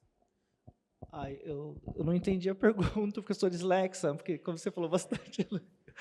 Mas você quer... Não sei, quer perguntar de novo? Assim, a conexão entre o afeto, e eu acredito que, por mais que esteja numa relação de trabalho, é uma experiência em que a pessoa que está ali, ela está buscando afeto também, né, eu imagino. É uma experiência que não é só uma coisa ali transacional. E o seu trabalho está focado nisso, né? A gente tem um vestígio ali do lençol, enfim. Então, eu fiquei pensando muito no lugar do afeto nesse seu Tá. trabalho. E na sua pergunta no começo também. Para mim era muito difícil entender como eu ia fazer esse trabalho, né? Porque esse trabalho primeiro ele vem da prostituição, depois do diálogo e depois da escrita. Então, para mim chegar, quando a gente vê esse trabalho aqui, né, ele é um processo mínimo de tudo que foi feito, né? Que foi quase 10 anos de pesquisa. E vai fazer o quê? Acho que foi esse ano que eu me dei o direito de férias, né? Eu comprei um apartamento na praia, comprei um cachorro. Eu falei, eu quero descansar, eu quero ter a vida mais corriqueira do mundo, né? E, e entender também que a experiência de pessoas transexual no mundo é uma experiência física. Ou seja, todo momento a gente está criando, né? A gente não tem o direito ao descanso. Então, para a gente é quase natural, né? Então, quando a gente vê esse trabalho tão bem organizadinho, é muito importante entender que não fui eu que organizei, foi eles. Eles que se colocavam nas situações, eles que escolhem o material, porque realmente, se eu fosse fazer tudo, eu não daria conta. Então, eu abro assim o meu ateliê e falo, ai, que tinta que você gosta dessa cor? Que posição que você quer? Essa posição. Qual suporte você quer? Ah, então, é isso, né? E o meu trabalho é muito próximo do da Vicenta, né? Que o da Vicenta ela vai pegando e reestruturando e transforma nesse trabalho que é bonito de se ver, mas só que o processo é um processo quase, como é que fala?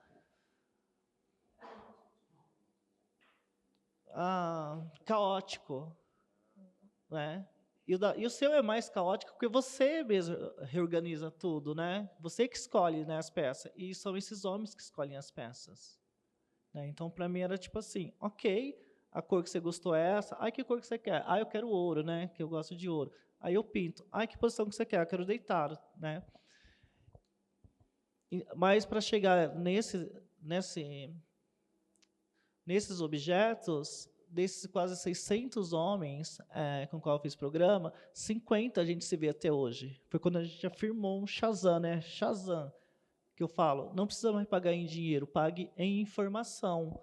E aí eles mesmos escrevem para mim, eles mandam textos e texto para mim. Aí eu só vou, tipo, ai, não, escreveu nós vai, né? Então eu falo, nossa, eu vou colocar nós vamos, tal. Então, assim, para mim, eles se tornaram equipe, né, de reorganizar o trabalho. Então, para mim, é bem suave mesmo, você entendeu? Assim, não foi nada. Quando eu fazia programa na rua, era um pouco mais cansativo, né? Porque na rua a gente só funciona depois da meia-noite, porque as pessoas não podem ver que a gente existe e as pessoas também não podem ver que eles existem e vêm atrás de nós. Então, eu trabalhava da meia-noite até às 4 da manhã, ia para a faculdade das 9 até o meio-dia, saía da faculdade meio-dia, ia para a Bienal de Arte estagiar, saía da Bienal, voltava para minha casa para cuidar da minha casa, do meu cachorro, e entrava como subgerente de uma loja. E trabalhava até uma noite, e depois eu ia se prostituir novamente. Aí eu tirava 3 dias de folga, que era sexta, sábado e domingo. E aí a gente fala, mas sexta, sábado e domingo não é o melhor ambiente, né, para se prostituir? Para mim, não, porque sexta, sábado e domingo são os clientes muito violentos, né, que saem de balada e tá em barzinhos, bêbados, né? Então, para mim, eu queria um ambiente seguro para mim também, né? Então, assim, de início para mim foi cansativo, mas agora tá bem legal, assim, porque é isso, né? Eu só tenho 50 clientes fixos e aí a gente vai construindo juntas, né? Não sei se 50 para vocês é muito, para mim é muito pouco, assim, pelo que eu passei.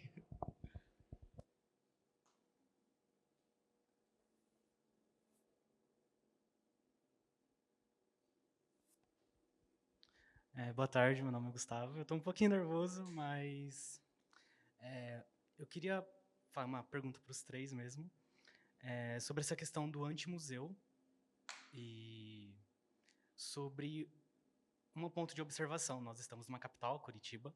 Eu sou de uma cidade do interior de São Paulo. Eu fui ter acesso ao museu com 23 anos aqui em Curitiba, foi no MOL. E como que levar esse antimuseu e esse tipo de acesso para pessoas do interior, onde tem jovens, pessoas que sempre estão naquela caixinha de vida de casamento, casa, filho, e morrer, trabalhar. Então, vocês acham que isso seria impossível de levar isso para essas pessoas de interior, para esses jovens que não têm outra expectativa de vida, a não ser de casamento, de medo de ser quem é, no caso. E também tem a questão da sua pergunta no começo, Lia, do corpo ser violentado, no caso. Não lembro disso, que eu tenho TDAH, então. Mas no caso, um homem gay, uma mulher trans, um homem trans, no interior vai sofrer muito mais do que na capital. E como trazer esses corpos, essas pessoas, para um museu, não fazendo eles saírem de lá, de uma cidade minúscula do interior, para ir para uma capital, que é muito difícil, mas de levar esse tipo de acesso para essas pessoas nesses locais. Vocês acham que seria impossível? Porque o Estado não quer levar para essas pessoas. Porque o interior é visto como só fonte de trabalho. E ali as pessoas vão trabalhar, vivem para trabalhar, e é isso. Eles alimentam ali o Brasil, e fica por isso mesmo. Só tem acesso quem está na capital.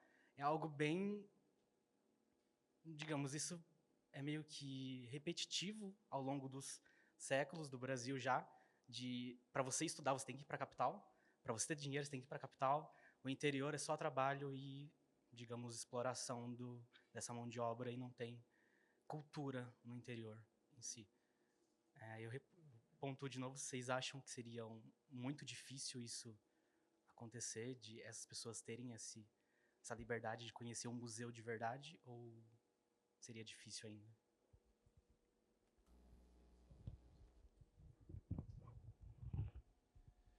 Olha, eu acho que tudo depende da rede que tem interesse também, por exemplo, dos curadores, eu acho muito legal assim o quesito curadoria, no sentido de trazer uma linguagem, o que poderia, de repente, ser muito violento para a família cristã, mas trazer aquele questionamento, né? Então, um dos pontos. Eu não acho difícil, eu acho que também precisa ter uma certa coragem, às vezes, né, de construir, de ter força de vontade, porque depende de dinheiro, depende de espaço, depende de entendimento ali, quem que está fazendo aquilo, quem que são os governadores, os prefeitos, né? Como que aquilo, quem que está defendendo a ordem. Mas já existem, muitas vezes, assim, nos governos mais fascistas, é onde saem as maiores obras de arte, né, questionando os maiores artistas, porque é isso, a gente bate de frente para não morrer, porque também se a gente for ficar com medo, né, amiga? Se a gente for ficar com medo de alguma coisa, a gente nem sai da rua. Imagina, eu nem sairia da rua, porque nem peito eu tenho, se eu tivesse, entendeu? Então,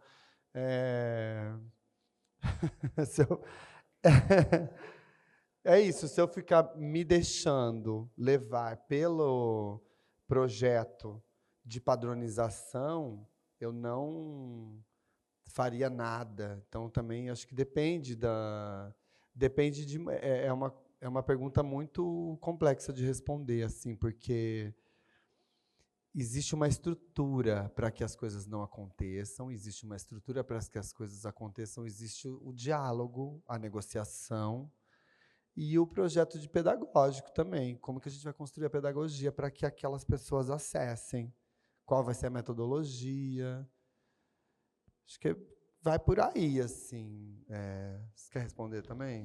Quero comentar um pouquinho, eu achei super interessante a pergunta. Eu sou um migrante do interior também e escapei de ser suicidado na minha cidade porque seria insustentável eu continuar lá. Então, essa nossa migração dissidente, ela é muito quase que natural, porque é o único jeito, às vezes, da gente ter uma possibilidade de respiro, né, do que a gente estava falando aqui. Eu acho que tem a ver com que você estava falando sobre políticas públicas, mas também tem a ver esse acesso tem a ver, e esse antimuseu que ele está falando, o Mambembe está falando, que, na verdade, acho que precisa antes existir o museu para que o antimuseu e repensar o próprio museu aconteça. Então, o fomento à política pública, obviamente, é algo essencial, mas eu acho que tem um campo e novas espacialidades que a gente pode se atentar também, que são os campos conectados digitais. E aí eu lembro aqui do exemplo do MUTA, né, do Museu Transgênero de História e Arte, que está nascendo e vai se tornar possivelmente um lugar físico, mas ele está nascendo online. Ele tem uma série de exposições e uma série de movimentos, de agrupamentos com pessoas trans produzindo arte disponibilizado online, ou seja, pessoas de lugares remotos podem acessar, têm acesso mais facilmente. Eu acho que através dessa nova realidade de tessitura digital, acho que a gente tem um lugar aí possível para resistir realmente, para continuar sobrevivendo e tendo exemplos, né, de pessoas que estão fazendo outras coisas e vendo isso através dessa possibilidade de acesso para além. Eu cresci numa época em que não existia internet, não existia TV a cabo, não existia nada disso. Tinham 2 canais de TV na minha cidade e eu não tinha acesso a absolutamente nenhuma outra informação que não aquilo que estava ali contido naquele mundo, na cidade, naquele momento. Então, acho que esse outro momento que a gente vive hoje nos permite essa expansão de alguma maneira. Tem um pensamento da Nina Simone em que ela fala: se você está numa mesa, você já serviu amor, mas nessa mesa não está mais sendo servido amor, levante e saia. Né? Porque essa conta de combater transfobia, essa conta não é nossa. Ok? Vocês são jovens, né? Então, assim, nos anos 70, 80 e 90, todas nós mulheres trans emigramos para a Europa, porque era insustentável reeducar nossos próprios clientes, os que nos comem, tá? Imagina os que não comem. Né? Então, assim, levanta e vaza. Faça que nem o Toni Morris falou, levanta e vaza, sabe, Lázaro, né? Eu falo isso brincando. Mas eu acho muito importante entender que essa conta não é nossa, porque isso envolve saúde mental e físico. Né? E a gente vem pagando uma conta de reeducar um museu ou uma cidade com esse terrorismo mental e esse terrorismo antigênero há anos, né? E não vai te fazer falta, tá? Sai de lá, vai para as grandes metrópoles e construa outras coisas, sai. Porque eu não posso falar, não, a gente vai mudar, porque eu não sou obrigada a nada. O meu apelido em São Paulo é tipo assim, lá vem aquela que fala, eu sou obrigada a nada. Porque é isso, eu não sou obrigada a nada. Quando eu comecei a fazer minha pesquisa, é porque eu levantei e quis fazer, mas não me sentia na obrigação de reeducar pessoas violentas. E aí é muito curioso que o Guilherme fala, precisou do museu para vir um antimuseu. Mas o ideal, que a gente não trabalha no ideal, é não precisar de museu para a gente construir cultura.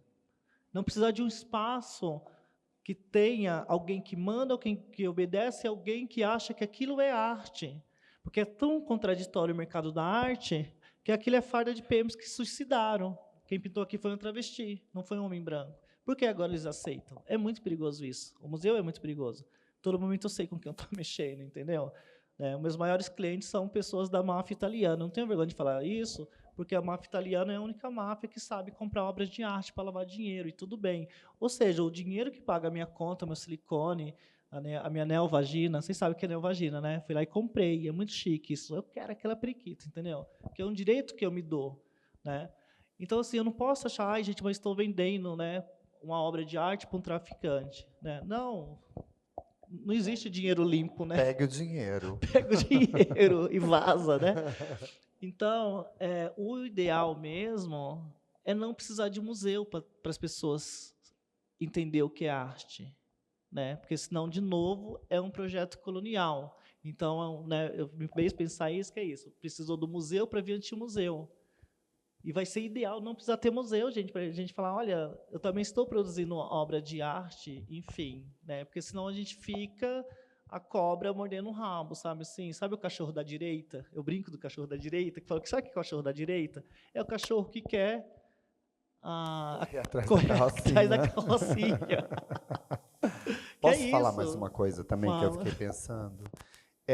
Por exemplo, existem também, quando surgem, por exemplo, lugares que nem o Ateliê Transmoras, né, esses núcleos de pessoas, que eu costumo dizer que a gente acaba construindo um espaço confortável, não é uma bolha, não é isso, mas é um espaço também onde a gente pode se encontrar, se conversar, se falar, se referenciar, trabalhar, enfim, ficar ali, deitar e dormir, comer um lanche, né? Porque essa coisa, enquanto corpos trans, é um corpo que você está o tempo inteiro ali, ó, tá aqui. E porque é isso, você não é legitimada a nada. E aí, quando eu abro esse ateliê Transmoras, às vezes eu deixava colchão ali para a galera poder dormir, porque era isso. Então, e também pensar que o museu não precisa ser um espaço físico, né? A gente pode fazer outras ações também, como, sei lá, como qualquer performance, circo. E não necessariamente entender o museu como a gente está falando, né? Como é que esse antimuseu vai estar numa cidade pequena? Pode ser um espaço onde pessoas que pensam iguais e que não estão sendo confortáveis ali, ou saia de lá. Mas é isso, eu acho que não existe também duas possibilidades binárias. Né? A gente pensa só, museu ou antimuseu. Né? Existem uma gama de caminhos que você pode tomar que faça você criar consciência, ou uma consciência crítica, ou ser um corpo crítico. É isso. Só para a gente fechar, passar para a próxima pergunta, eu só queria fazer um comentário que é em defesa do museu também um pouco, no sentido de pensar que o museu, querendo ou não, é um lugar de memória, né, que não vai deixar de existir, mas que trabalha com acervos, né, com coleções de memórias que eu acho que o movimento necessário a ser feito é abrir o máximo possível essas coleções, o acesso a essas coleções, um acesso digital a essas coleções, para que a gente possa repensar, criticar, olhar para ela e pensar que outras coleções a gente gostaria de ver dentro do museu, né? Que outras configurações de coleções a gente gostaria de ver dentro do museu, né? Então, acho que ter isso o mais aberto possível faz com que a gente possa repensar, inclusive, a maneira como essa memória foi escrita, né? E esses corpos foram representados ou não representados. Então, só para fazer esse adendo, assim, um pouquinho em defesa do museu.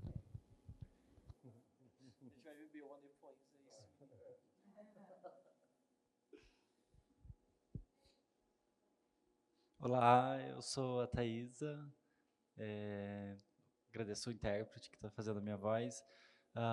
Eu peguei uma parte que você estava falando ali, que eu fiquei pensando sobre essa questão do afeto e dos objetos também com resíduos, do sexo, enfim, conta mais sobre esse processo.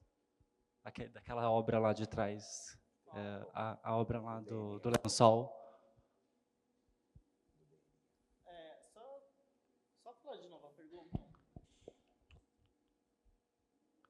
Bom, tem os lençóis ali daquela obra, né? Você falou que era após o programa, né? Qual que era o significado de você usar o lençol com resíduos, né? Então, eu não procuro significado, senão eu vou ficar assim muito branca, assim, sabe? Aquela coisa, eu quero significado pro meu trabalho. Jamais. No, never, baby. O que eu procuro é simplesmente um suporte, né? Eu trabalho com suporte. E existe um momento, né, falando um pouco agora de processo criativo. Nessa época, eu tinha pintado quase 300 obras, né, nesse suporte tradicional. E é muito difícil você sair do tradicional. Aí era um momento que eu falava para esses meninos, né, que suporte que vocês querem? Porque eles já sabiam essa linguagem, porque conviviam comigo, né? Vocês querem que eu pinto como? Aonde? Né? Com que? Né? Com que material? Então, é uma escolha deles. E, de novo, como o trabalho é um trabalho que não fala sobre mim, eu não estou procurando um significado para mim. Mas, quando o Bruno ele escolhe o lençol, é porque, provavelmente, né, na psicanálise, ali era o objeto que ele estava tendo intimidade, que era próximo à memória do que ele acha que é um tecido que possa ser pintado. Que, no entanto, ele não fala pinta no lençol. Ele fala, esse pano que ele nem sabia que isso aqui também é um tecido, né? Ele fala, esse pano, esse lençol, pode pintar? Falei, pode. Ele falou, então vamos usar.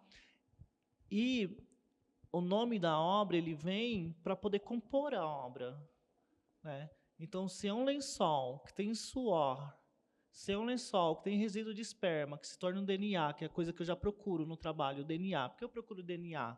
Porque imagine, gente, eu sei aquela travesti bem cafajeste, sabe? Falar, é tudo mentira. Seria espetacular, Aqui, que os brancos ó. fizeram isso a vida inteira em museu. A Tarsila, a preta da Tarsila é mentira, não existe aquela... Você entendeu? A negra da... Ai, como é que é o nome? O Abapuru? Não. Daquela artista branca que está viva, que eles não morrem. Bem velha ela. Não, uma artista branca, mano, tipo assim, que ela fez uma obra gigante, chama Negra. Já deu, né? Então, eu estou falando que essas questões assim, me pegam muito, né? Não, a Varejão já superou. Enfim, não vamos ficar falando mal delas não, que elas são donas de museus. Tá, enfim. Mas, enfim, resumindo. Então, para mim, o trabalho ele tem que ter uma estatística, porque eu trabalho com criminologia, porque é isso, né? O processo ele não acaba aqui, porque eu venho escrevendo teorias anti-crime, sabe? O pacote do Moro, né? Anticrime. Adoro. Mas, enfim, gente que eu estudo muito, eu fico lembrando desse povo doido. Então, o DNA, para mim, ele não é um método no sentido estético, é estatístico, né? E o suporte foi uma decisão, como a gente pode perguntar, mas por que as fardas, né? Porque eu trabalho com memória afetiva com esses garotos, né? Então, resumindo, é memória afetiva, é estatística, né? Que isso pode ser composto a partir de preservativos, de fardas ou de lençol. A gente está trabalhando outro suporte. Para quem não é da arte, é muito importante entender, ou para quem não está muito próximo à arte, o artista contemporâneo não está aqui para discutir técnica, né? E existe uma palavra que chama apropriação e ressignificação, ou seja, aquelas fardas não têm mais utilização como fardas. Ela tem uma memória afetiva, né, de fardas. Aquele lençol ele não é mais um lençol, ele é um suporte de uma pintura, né? Então, isso chama apropriação e ressignificação, né, do objeto. Olha, deu uma aula de graça para vocês, gente. Por favor.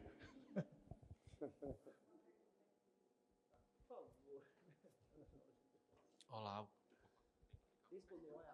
Olá. Boa noite. Talvez a minha voz soe um pouco trêmula, porque me deu muito frio agora, mas eu vou tentar ser o mais breve possível. Não é uma pergunta direta, mas vale tanto para a Vicente quanto para a Lia.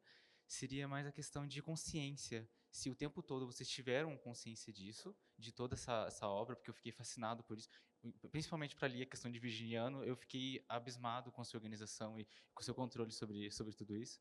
E a questão da dislexia também me pega muito, e essa questão de cuidado com cada detalhe que você contou, sabe? Eu achei isso incrível, eu admirei muito.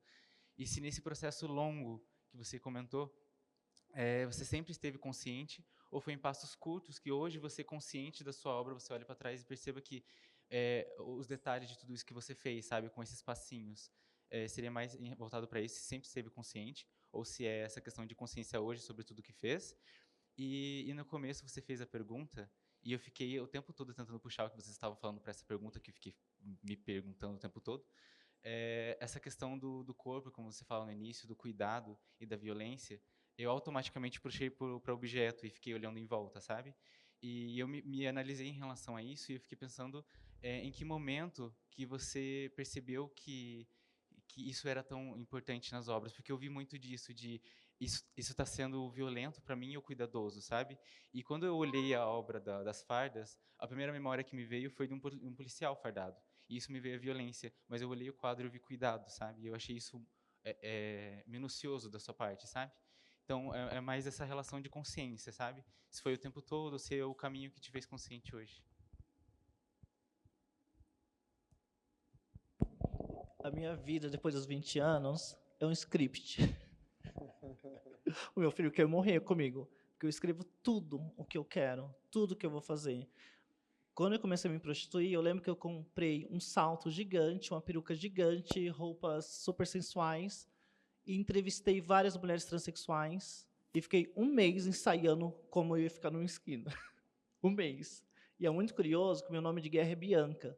E aí eu lembro que quando eu fui para a esquina, para um suposto cliente perguntou meu nome. Aí eu falei, gente, a virginiana pensou em tudo menos no nome.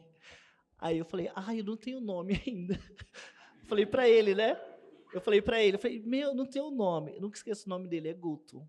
Aí ele falou, posso te dar o nome? Eu falei, por favor.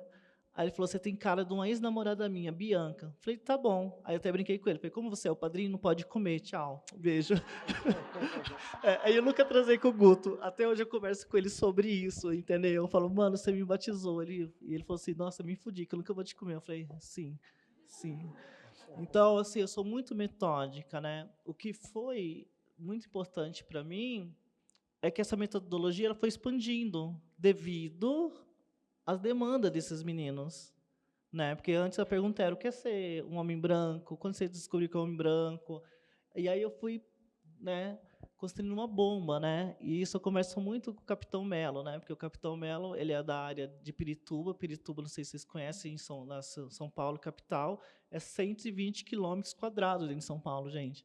E ele manda em tudo lá, né? E eu lembro que teve um policial que foi grosso comigo. E aí eu pego meu carro, meu cachorro, faço uma madame, minha Louis Vuitton, pá. E entro dentro do batalhão e falo, eu quero conversar, quem manda aqui, né? E a gente fez um trabalho muito legal lá com o Capitão Melo, que ele abriu para me ouvir. E é isso que ele fala assim, nossa, meu, você é muito metódica, né? E ele sabe que eu sou metódica, que eu falei, porque eu aprendi com seus homens, né? Ou seja, porque a polícia ela tem um método, né? Quando ela vai fazer qualquer abordagem, ela tem um método. Por que os policiais andam em dois? Não é só para se proteger. É que quando dois policiais, vamos abordar essa menina aqui.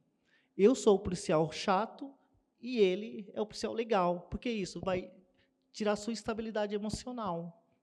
Né? Então, eu utilizo de tudo isso, né, que o sistema nos dá para nos, nos consumir, nos matar, e eu vou usando o meu favor. Então, todo o trabalho assim de perguntas, e eu lembro que quando eu fiz essa obra, o Rodrigo, ele é um sargento do Exército. Foi a terceira obra que eu pintei de um homem branco. E eu lembro que eu não tinha dúvida que esse trabalho ia estar em museu.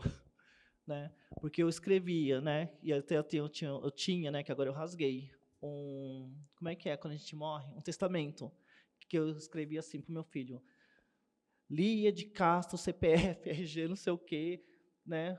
Tal, tal e tal. Caso eu morra e esse trabalho nunca foi para o museu, queime tudo.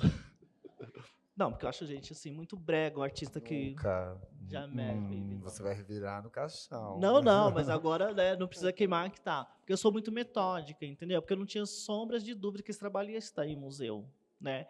Por que eu falo isso, gente? Não é ego de homem branco cis, tá? Que eu tenho. É porque é um trabalho impecável. É um trabalho impecável e é um trabalho justo. É justo de ser amado.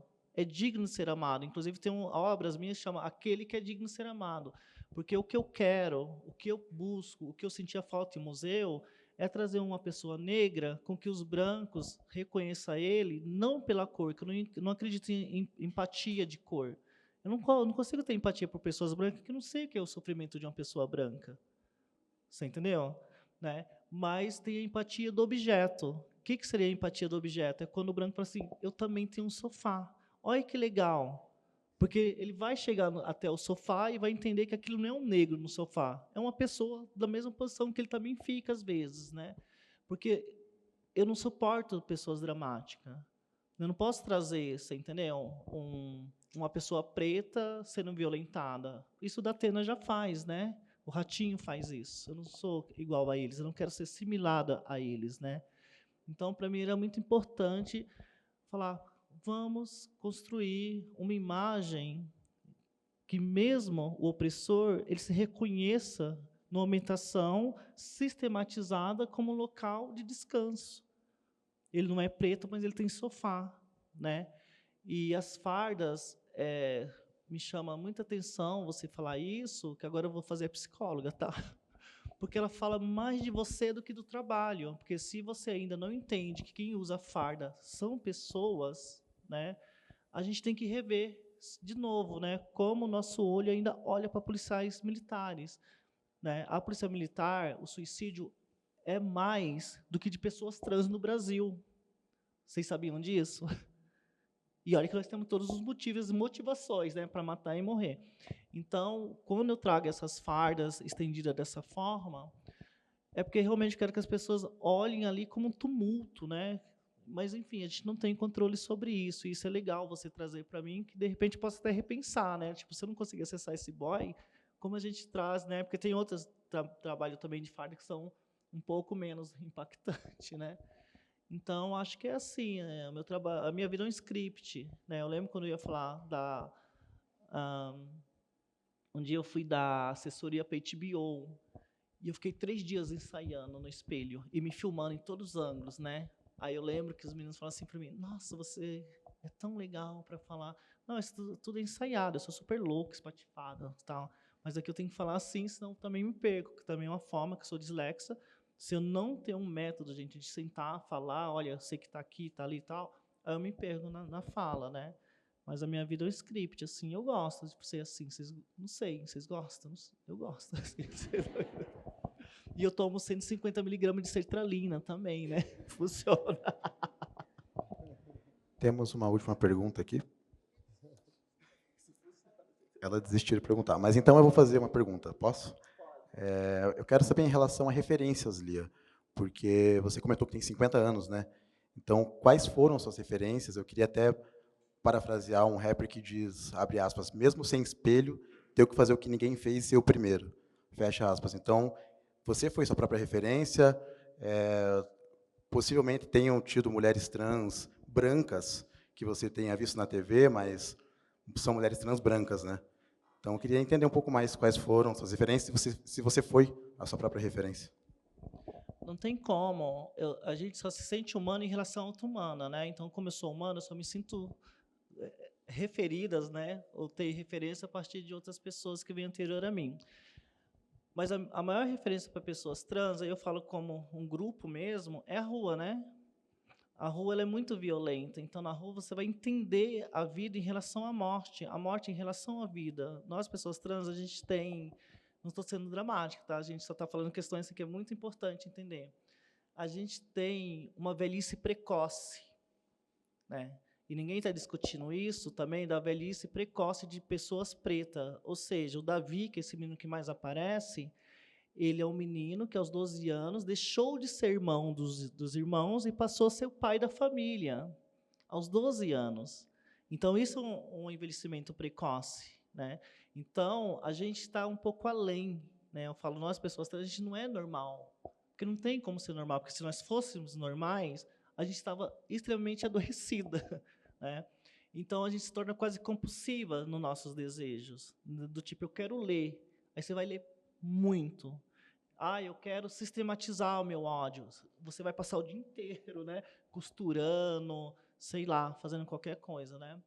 E também para mim foi importante porque os meus maiores clientes, todos, né, a grande maioria, 99,9%, são homens brancos ricos. Então eu hackeava deles, o que eles traziam para mim de referências, né? E não estou falando que são boas referências que eles traziam, mas do tipo, se esses caras vão ler, eu também vou ler. Né, porque até então eu tive que me descolonizar porque eu achava que eu não tinha o direito de ler. Né, você falou que eu achei muito importante isso, que você falou que entrou há quantos anos no museu? Eu entrei no primeiro museu na minha vida, foi no MASP, aos 32 anos de idade, porque eu achava que eu não tinha um corpo digno. Gente, aos 32 anos de idade, foi em 2012, eu acho, 2009. E hoje eu estou com o individual dentro do MASP. Então, a minha referência realmente é a vida, né? E a vida com as meninas, a grande maioria que se prostitui. Eu adoro pessoas que se prostituem, mas, claro, não no sistema pejorativo ou excludente, né? Que a prostituição é muito excludente. Mas aquelas que sabem, do tipo, é aqui que eu quero estar, né? Tem 3 Letícias, amigas minhas que moram na Europa. São meninas que foram muito novas. Porque a gente se torna... Não sei, a nossa inteligência expande, né? Porque com cada cliente você é uma mulher. Então você entende que tem milhares de Bianca, né? Isso era muito legal, porque para cada cliente eu me tornava uma personagem com o mesmo nome que é Bianca. Então isso me ajudou muito a escrever. Isso ajudou muito. Agora, quando você fala de referência mesmo do que eu leio, é uma história bem rapidinha, tá? Eu estava estagiando na Bienal de Artes e eu achava que Bienal de Artes de São Paulo, para quem não é das artes, para quem não conhece, é a maior exposição de arte contemporânea da América Latina e só perde para Veneza, se eu não me engano. Não sei se tem outro rolê. E a Bienal de Arte de São Paulo foi o lugar mais violento para mim do que quando eu me prostituía numa esquina, sozinha na Anhanguera. Olha o nível, né? Bienal de Arte e Nação Educativa. E eu lembro que o primeiro ano, quando eu ia falar, todos os brancos levantavam. Um dava diarreia, outro ia fumar um beck, outro ia tomar água. E eu achava que o problema era comigo. Então, meu primeiro processo foi falar, o problema não é comigo, né? Tem alguma coisa aqui. Mas eu não tinha letramento de falar, é porque é racismo, né? É porque é transfobia, coisa do tipo. Aí a Janaína Machado, que até que escreveu esse texto, né? Eu lembro que eu conversei com ela, porque no segundo ano de estágio que eu estava lá, eu falei, Jana, a minha dislexia do 0 está tipo assim 10, eu não consigo, tipo assim, me bloqueava, né? Ela falou, não, Linha, é porque esses racistas aqui, eles fazem a gente acreditar que a gente não é capaz. E aí para de ler Guattari, Deleuze, enfim, outros brancos, Dio, né? E a gente não está falando, tipo, não lê porque é ruim. Não lê porque, para mim, não tem sentido, sabe? Né? Aí eu falei, tá, e aí? Aí ela pegou, passou para mim uma lista de teóricos. E vai fazer mais ou menos 10 anos que eu só leio pessoas pretas. Você entendeu? Se é cis ou trans, não está no jogo, né? Porque é sabido que mulheres trans não estão produzindo tanto quanto as pessoas pretas conseguiram, né, após os anos 2000 produzir, né? Então, as minhas referências, Ashley Mebane, Michino Achebe, Tana Rice Coites, Yagiase, Toni Morrison, enfim, uma gama, né? Aí do Brasil a gente vai para Abdias do Nascimento, com muitas ressalvas. Que é isso, né? O preto brasileiro, ele quer discutir raça e não gênero, né? Os machos brasileiros pretos, enfim. Então, eu fui lendo. Eu li mais de 500 teorias nos últimos 5, 7 anos com esses meninos, né? Então, são minhas referências. É mais ou menos assim.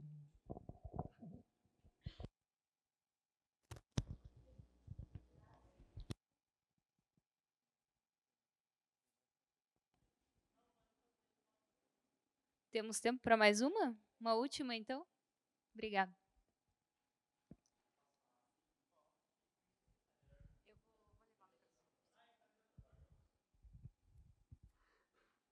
Oi, boa tarde, gente. Eu me chamo Vagueli Silva. Seria mais uma pergunta um pouco fora da linha, mas é uma pergunta que envolve muito o meu desenvolvimento poético também. Seria uma questão mais transgeracional. Então, o meu desenvolvimento da minha poética, eu busco a lâmina como um objeto, já para delimitar mesmo a questão das vivências das mulheres trans e travestis. Então, até onde eu tô nessa pesquisa, eu entro com essa forma da Gillette, né? Mas só que eu não tenho nenhum apontamento histórico antes do que esse objeto para as pessoas travestis e transexuais era tido como um mecanismo de defesa. Então, desde a época de 70 e 80, né, lá na Operação Tarântula também, então vem com as meninas travestis e transexuais sempre começaram de uma forma de defesa, né, de não ir presas e, enfim, várias violências a se automutilarem, né, para não irem presas ou fugir dos policiais. Então, pelo meu conhecimento até agora, né, do limite que eu tenho pesquisado, são que essas lâminas, essas navalhas, elas foram um objeto apropriado especificamente para as meninas, foram apropriadas pelas meninas travestis transexuais brasileiras. Então, eu queria ver com vocês essa questão, se se houve algum dado histórico também sobre esse objeto, né? Porque eu venho de uma, né, de uma linha de pesquisa de desdobramento desse objeto, né, da lâmina. Então, e nessa época, né, da ditadura e tudo mais, é que aponta esse objeto, e também até de uma forma de censura. Naquela época, eles não tinham um entendimento sobre a questão identitária, né? Não tinha questão se é travesti ou homossexual. Tanto que o Lampião da Esquina, né, que foi um outro jornal, né, que começou a trazer mais essa vivência das travestis, das transexuais, né? Mas mesmo de uma forma muito sutil, foi o que deu ali para a sociedade meio que compreender, entre aspas, né?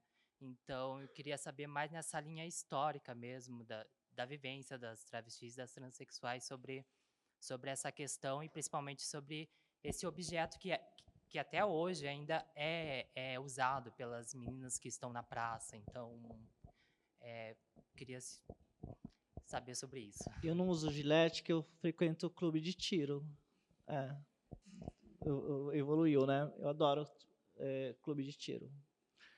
É muito curioso e muito importante você trazer isso. Todo mundo sabe o que é a Operação Tarântula. Essa operação é uma operação em nível quase nacional, no momento ali da ditadura, de simplesmente prender pessoas transexuais e travesti. Mas é isso que ela falou, e muito bem falado. Eles prendiam falando que eram homens de saia, que, no entanto, era até proibido, né? Você era presa, realmente, por estar com aquelas vestes. E tem toda uma história sobre... esse travesti tem gilete debaixo da língua, né? Que eu acho super chique. Eu adoraria, nossa, né, ter gilete debaixo da língua, na unha, mas, gente, não dá, tá? Algumas fazem algumas coisas, mas para dar close. Por que elas usavam a gilete, né? Porque quando elas iam ser presas, eles achavam que todas nós tínhamos AIDS, né? Porque até então lá eles nem sabiam o que era HIV, né? Só era AIDS. Então a gente, vai vir, vou me cortar. Aí os boys corriam. Maravilhoso isso, né? Isso é muito importante a gente saber que é isso, né? A gente usava por legítima defesa, né? Se fosse para a questão jurídica, né? É legítima defesa. Veio querer me zoar, eu cortei com a gilete, mas melhor do que cortar com a gilete é assombrar com aquele sangue que eles acham que tem AIDS, né? Que eles achavam que se pegou, caiu AIDS aqui, vai matar todo mundo, né? O sangue, enfim. Na Europa, não tinha tanta perseguição em relação à ditadura, né? Porque na Europa é Europa, né, gente? Mas era muito deportada as meninas, né, da Europa. Mas eu acho curioso, você segue o site da ANTRA, então, com elas, de repente, você pode conseguir dados mais históricos, né? Que é legal você perguntar para ela quais regiões que mais davam isso, né? Tipo assim, que mais elas utilizavam gilete. Porque ser travesti em São Paulo é diferente de ser em Curitiba. Ser em Curitiba é diferente de ser na região norte e nordeste, tá? Então, são questões diferentes. Mas não existe realmente um dado científico, mas existe toda essa lenda, né? As travestis que usam gilete. Usa gilete porque a gente não pode ter porte de arma. Usa gilete porque a gente não pode ter um carro blindado. Usa gilete porque o nosso corpo é um corpo que está literalmente disponível a qualquer tipo de insegurança, né, pública, né? Então, é sobre isso a gilete. Então, a gente vai usar, né? A gente não usa porque é especial, a gente usa por legítima defesa. E nesse momento da ditadura, não era nem para cortar o agressor, era para se cortar e fazer de conta que tem AIDS e morrer o boy. Eles são muito loucos, né, meu? Não tem limite, né? Mas é isso. Gente, acho que é isso, então. Vamos continuar essas trocas lá fora, no coquetel. A gente pode sair reto aqui e subir as escadas. E uma salva de palmas, né? Porque